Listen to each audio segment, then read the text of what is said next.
Hey guys, welcome to my YouTube channel at Design with Maha. In today's vlog, we are going to look on into the software called 3ds Max. So before going into today's vlog, let me tell you what this particular software 3ds Max is all about. In 3ds Max, you can create an interior for a building or exterior for a building, or it may be a character modeling or a furniture modeling or any kind of object modeling. You can do whatever modeling you want into this particular software 3ds Max.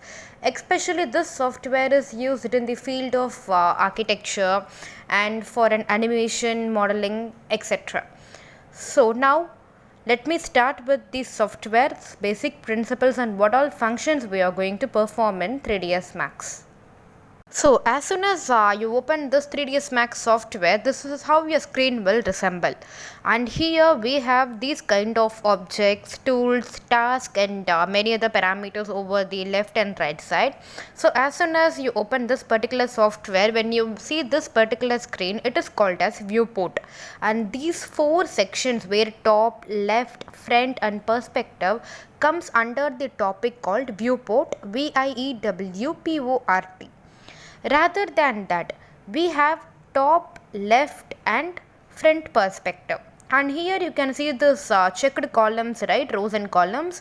This is called as wireframe, where we are going to look on into the object's perspective as an wireframe part. So these three things are known as wireframe. So for example, let's say we are going to work or create whatever modeling which we are going to do in this particular perspective space. So maybe for example, when you are going to create a particular box, and if you wanted to look on into the box front, top and left perspective, you can check with this wireframes towards your partition side. Now let me come into the perspective. This particular space perspective is where you are going to create an object, model or anything else. And now in order to maximize this perspective, hope you can see this plus option. Click on to that and there you will get an option called maximize your perspective. See, maximize viewport. So as soon as you click on to that, the perspective screen will be maximized automatically. Now you would have gotten doubt how to maximize and minimize this particular wireframe inside this viewport. So for that, what you have to do is Control plus for maximize and Control minus for minimize. That's how your base wireframe is going to get maximized and minimized inside this Adobe 3ds Max. And now this is the place where you are going to model or create, or you are going to design the perspective views or whatever objects you have. And here you have this particular option towards the right side where you can rotate this perspective towards left, right, top, bottom, front, side, and this option is called as toggle bar, where you can toggle it in order to see the object's top view, down view, front view, back view, side and whatever else, in order to make sure the element, the shape, the size and the perspective things are placed accordingly. And now towards the right side you can see this plus option, right? It is nothing but called as create. When you click on to this, you will have this particular option called standard primitive, and towards there you will have an drop down arrow. When you click on to that, there are many kind of options like extended primitive, rails and many things, but today we are going to talk about the first thing called standard primitive. So in today's video I will show you what all you can do with this option called standard primitive. So as soon as when you click on to this particular thing standard primitive, here you will have various options like box, sphere, cylinder, text plus, cone, geosphere, tube, pyramid and plane. So now let me start with each and every option. The first thing will be box. So the first option is going to be box. When you click on to that, see below you will have many options. First thing is name and color. Click on to that. If you want to change the color of the box, you can click on to the color option and change into whatever color you wish, and then just click on to that OK. And below that you have the another method called creation method, which is nothing but the box can be either be an rectangle box, or if you want you can customize it for the cube too. And below that we have parameter where you have length, width and height, where you can increase the length, width and height of the particular box. And below that we have the thing called length segment, width segment and height segment. So here let me tell you an example. Imagine you have a piece of cake and you are going to divide it into 12 parts. Like that, when you wanted to cut the particular box into dimensions, you can go for length segment, width segment and height segment, so that you can cut the box into equal pieces in order to create a table or a chair or whatever object you wanted it to be converted. You can do it with this particular option called length segment, width segment and height segment. Now let me show you here. As soon as let me click on to this particular box option, and here we have this toggle option where I just wanted to make sure if the perspective is top, bottom or right or front. And now when I click on to that, the wireframe is moving towards the left side, right? So how am I supposed to bring this into the center of the point? For that, what you have to do is, towards the bottom you can see this pan view. It will look like your hand. Click on to that and then drag it inside, so that the span view option will make your wireframe to be dragged inside and you can place it in the center. So that will be the main aspect of pan view.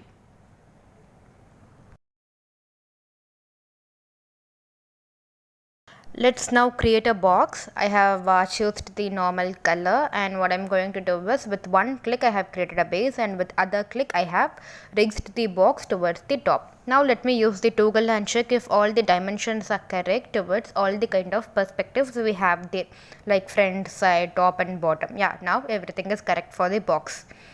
Now here we have the option called parameter, right? See, when you increase the length, the box length will increase, and you can also increase the width of the particular object, and also for the height you can increase the height of the object. So that's how we have created a general box over here. And now here we have three main aspects in Adobe 3ds Max, and these three main terminologies will be used whatever objects when you create, or maybe whatever animations you are going to perform in this particular software. Without these three terminologies you can't work in 3ds Max. So the first thing is, towards the top you can see move and select and move, and then we have the other option called select and rotate, and then we have select and uniform scale. These are the three main options which we are going to use in Adobe 3ds Max for all the functions. Now as soon as I click on to the move thing, you can see X, Y and Z axis with three colors, green, red and blue. So obviously, as you can see in this place, I'm just going and dragging it on back and front, and I'm going to drag it on towards the top and bottom, and then also towards the left and right. And then let me go on into the rotate. When I click on to that, the same X, Y, Z axis will have, and then you can rotate your box however you want according to the axis, maybe X or Y or Z. It depends upon whatever object you are creating, or if you want to create a new shape or new perspective, you can use this also. And then we have the uniform scale. The same thing, we have X, Y and Z, and whichever you want you can drag it off, or if you want the box to be dragged evenly, you can select the inner space with the yellow highlight, and then you can maximize it so that the box dimension will be maximized equally. So as a whole, without these three move, rotate and uniform scale, you can't work on 3ds Max, and we are going to use it towards the entire process of whatever animation we are going to create in it. Now let me click the box and go for the option called cube. So as soon as I click onto the cube, I have created a cube over here. And the next option we have sphere. So let me show you how to create a sphere, but before that, here you have an option called select, and you can click onto the object and simply give delete in order to delete the particular object. And now the second thing is, let me go on to the option called sphere, and yeah, as when we click on to the sphere, we have the same things like edge, parameter, length and everything. And here we have an interesting feature where you have an option called slice, where you can slice the entire sphere into an hemisphere. So let me show you that too. we have created a sphere. Let me delete the small sphere and let me create another one. Yeah, we have created a new sphere, so let me create a new one. Yeah, we have created a new sphere, and here what we are going to do is I am going to my hemisphere option in the parameter, and see I am going to slice my sphere. Obviously wherever you want you can do it. You can either keep it as a full sphere or you can keep it as an half hemisphere. Maybe let's say you are going to create a lid for a kitchen utensil. You can create this default sphere top and you can keep it as a design it as a lid, and you can put it for the utensils in the kitchen area. That's how you can do some basic models in 3ds Max. And then we have many other options too in the primitives. Let me go on to the top, and then we have the option called cylinder. With one click your base is ready, and with other click I am just going to expand it towards the height. And here too we have many parameter options, and whichever you want you can increase it accordingly. We have length, width and everything else. And next we have the option called torus. With one click I have created an torus. With other I am just checking with the width of the torus, and with other click I am just going to place it as a normal thing. Let's say with the rotation tool, let me check. Yeah, now I have created a torus. If you are going to create a donut shape like product thing, you can go with this default torus option, and you can also create a donut. So that will be the easy method for you. And then we have the next option called teapot. That is the main interesting thing which defaultly we have in 3ds Max. See, with one click I have created a teapot, and here towards the parameter, let me drag it down. You can see this option called teapot parts. We have body, lid, handle, spout. So whichever you want you can keep it. See, now I have deselected my handle so that the handle is gone. Now let me again create a teapot and let me show you. For example, I don't need a spout. So what I am going to do is I have deselected the handle and spout, and I am just going to create another teapot. See, I don't have an handle and spout. I can use this as a kitchen utensils also. And after that, if I don't want the lid to, yeah, I can take it off the lid, but I can't remove the body because the entire teapot will be disabled. So now what I am going to do is I am going to keep the body and spout or body and handle in order to turn over the teapot into one mug like pattern. Let me rotate and show you. See, now we have created a teapot and a mug with an handle over it. So that's how creative you can create with the objects we have it over here. And the next thing will be cone. So with cone what I can do is just with one click I am just going to expand it over, and with other click I am just going to put it inwards, and when I come into the outwards the cone will expand into a new object, and when I take the cursor inwards you will get an exact cone. As for the outwards it is going to act like a table or a teapot table or a teapot, however you want you can create it. And the next thing will be geosphere. So it is just a normal thing, and you have parameters. Maybe if you want to create a ball or if you are going to create an party lights, you can use this particular option. And then we have an option called tube. With one click you can create a circle, with other click you can check with the width of the tube, and then with other click I am just going to expand it. Also this will act as a table. If you want you can create a table like this and just place an circle or whatever things you want towards the top, so that this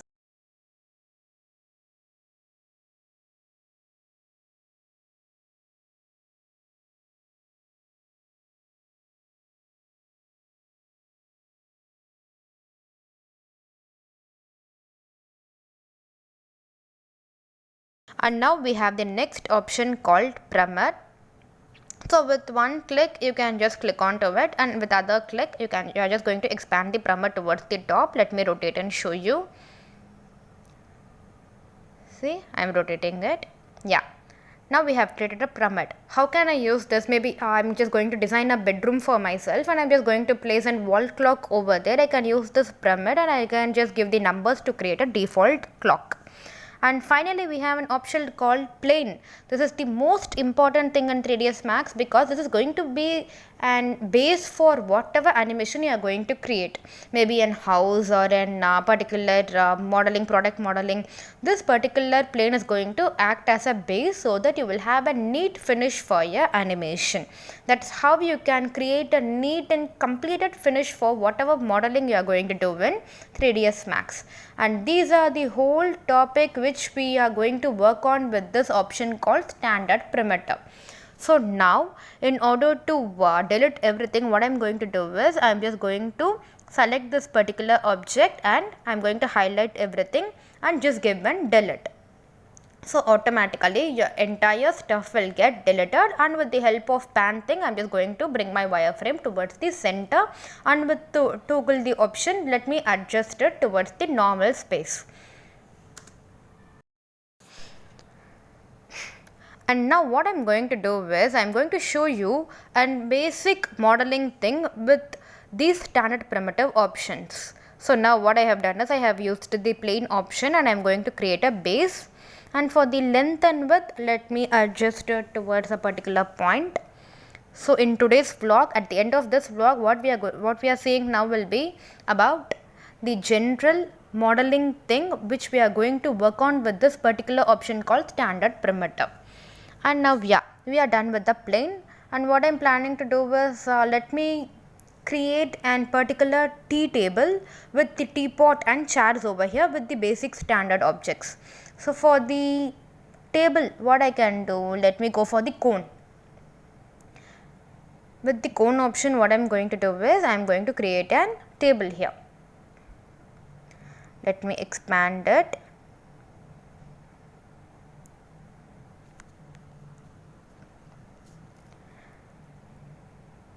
No, not this length won't be fine, so let me do it again. Let me delete it, and with one click, no, it is becoming a bigger cone, so let me delete it. Let me choose the size of the table to be perfect in center.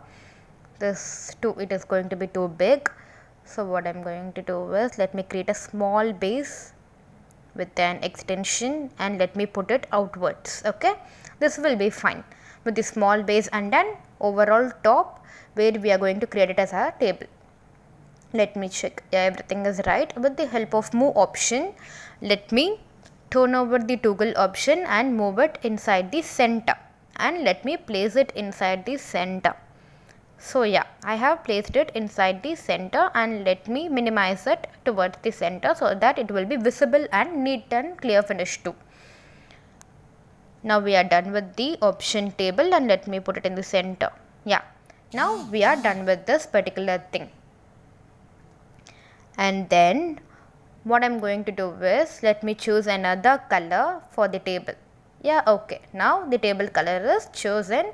And now what we are going to do is we have to create a chair, right? So what I am going to do is I am going to take a cylinder and I am going to create a chair.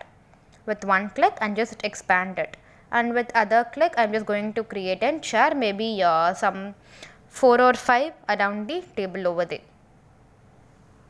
So now as you can see, the table and chair is all set with the option standard perimeter. Now we need a teapot, right? So yeah, obviously we have a default option for the teapot. Let me click on to that, and I'm just going to create a teapot over here.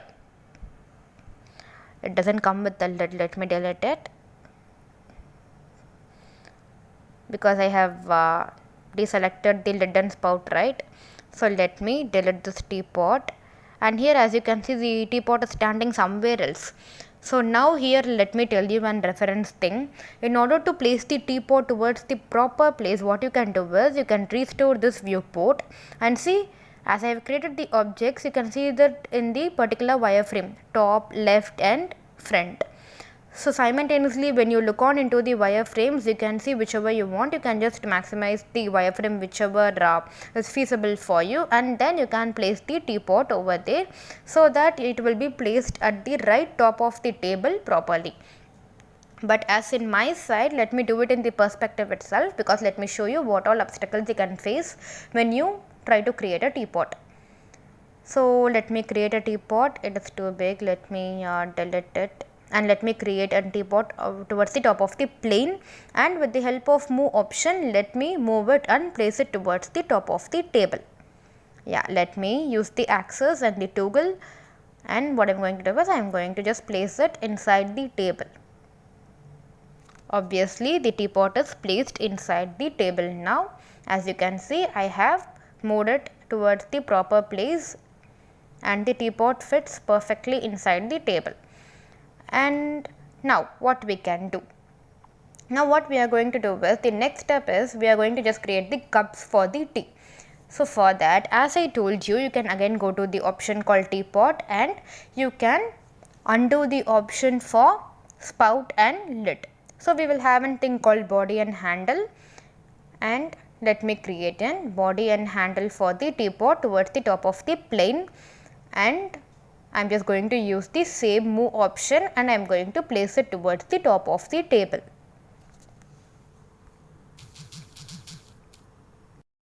So guys, as you can see, we have created a particular teapot table with the basic standard objects whichever I taught you today. I have just created a default tea party table with the teapot and the chairs and the teapot and the mugs with the default options we found it in the object called standard primitive.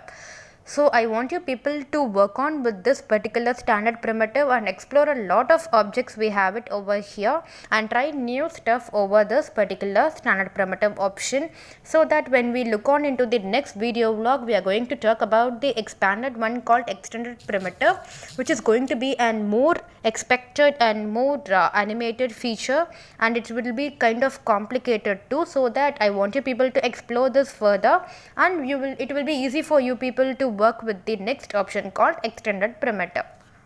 Okay guys, we have come to end of today's vlog. Hope you people found it interesting and educative too. If so, do like, share and subscribe to my channel. We'll meet you in the next vlog with the same software, 3ds Max. Until then, take care. Bye bye.